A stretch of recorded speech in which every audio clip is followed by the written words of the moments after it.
one. Right.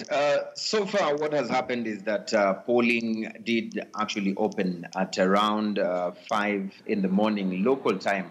That should have been 6 a.m. Kenya time. Of course, I've been able to be at the Kenyan embassy where the Kenyans living in Rwanda have been partaking in this exercise.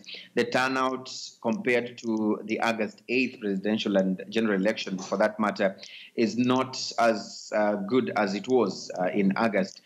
Very few people are actually coming in. Also, of course, considering the fact that in Rwanda today it's not a public holiday like it is in Kenya. So probably that could be one of the reasons, or the other reason could be that some of the supporters of NASA here probably are heeding the calls by their principal to boycott the whole process.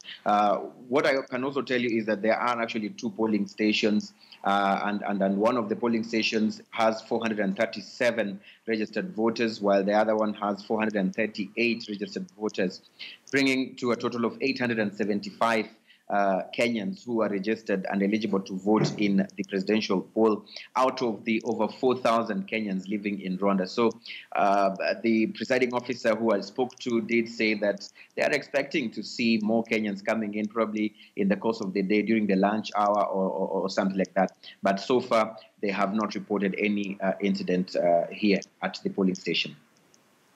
But you said that, probably you have NASA supporters are also heeding to the call to boycott this election. Have you been able to speak to them? And what are they saying? What are their reasons apart from that call? Do they have any reasons, why they're deciding to actually boycott this election, going back to the issues that were raised about this process? Right. I was at the polling station, and definitely most of the people who are voting there, the ones I did speak to, were actually saying that they are there to actually clear or move the process out of the way. Of course, exercising what they say is their civic right. But I was not able to speak to any NASA supporters specifically because at the polling station, it was not really possible to get them there. But I was just saying that probably those who are not able to come were either heeding the calls by the NASA leader, or they're just held up with work because today is not a holiday right here in Rwanda. But in the course of the day, we are hoping to be able to go in the streets of Kigali, probably get into some of the offices where some of these Kenyans work, just to get a feel of why they did not participate in this exercise, and we'll be able to definitely inform our public on this.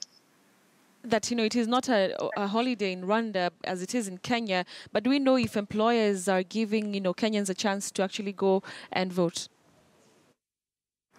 Most of those who came to vote came in very early in the morning, and even for those who I was interviewing, whose speeches or what they said will be aired soon on KTN, were actually in a rush to get back to work. Some of them were saying, "Don't ask me too many questions because I don't have permission from my employer to be out here." So, in most workplaces, I don't think there has been any preferential treatment to Kenyans as far as this voting exercise is concerned.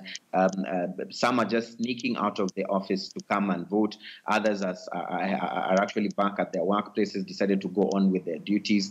But there hasn't been any announcement, either public or, of any sort, to tell Kenyans that they will be able to be given preferential treatment to go and exercise.